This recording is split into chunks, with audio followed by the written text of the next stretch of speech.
मंदिर में जब हम सामूहिक पूजा करते हैं और उस समय कोई फटे धोती दुपट्टा पहन कर खड़े हो जाते हैं तो क्या वह उचित है? दूसरा है, मंडलाष्टक के समय वेदी में विराजमान भगवान के चरण छूते हैं या अन्य सामग्री आदि धो रहे हैं और भाव नहीं लग रहे हैं तो उसको किस प्रकार से दूर कर सकते हैं? और तीसरा है, महाराज जी सामूहिक पूजा में किन किन बातों का ध्यान रखें? गुरु चरणों में बारंबार नमस्ते करते हैं।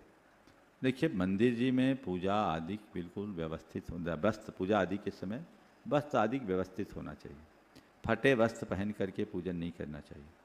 आप वस्त्र व्यवस्थित रखिए। मंदिर जी में वस्त्रों को जो भी देखते हैं उनको चाहिए कि वो वस्त्रों को व्यवस्थित रखें। पहनते समय भी आप ध्यान रखिए, अगर मंदिर में सुलभ न हो तो आप अपनी व्यवस्था कर लें और अपने वस्त्र मंदिर में बदल करके आप कर सकते हैं। फटे हुए वस्त्र पहनना अच्छी बात नहीं है। अब कोई पहनकर आ गया है तो हम अपना ध्यान उससे हटा दें। हमारा ध्यान आदमी के वस्त्रों पर ना होकर भगवान की भक्ति पर हो तो हम ज़्यादा अच्छा रखेंगे। फिर भी ऐसी व्यवस्था, जहाँ तक सामूहिक पूजन आदि की बात है, सामूहिक पूजन में 4 बातों का ध्यान रखना चाहिए।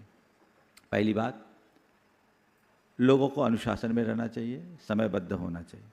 दूसरी बात, लोगों में लीनता होनी चाहिए, स्वर लय मिलना चाहिए। कोई कुछ बोल रहा है, कोई कुछ बोल रहा है, वैसा नहीं होना चाहिए। तीसरी बात, सामूहिक कार्यक्रम में लोगों को एक धीमी गति से कार्यक्रम चलाना चाहिए, सुपर फास्ट नहीं भागना चाहिए, ताकि जो तेज़ी से कर सकते वे और जो नए हैं वे सब लोग उसमें सम्मिलित हो सके, इसका ध्यान रखना चाहिए।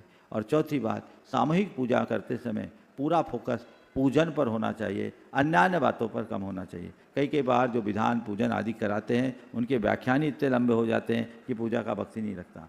प्रक्रिया में समय कम लगाएं, क्रिया में समय ज़्यादा दें, ताकि उनका सीधा जुड़ाव हो सके और जो पहली बार भी पूजा करने में आया के लिए आया है उसका मन लग सके।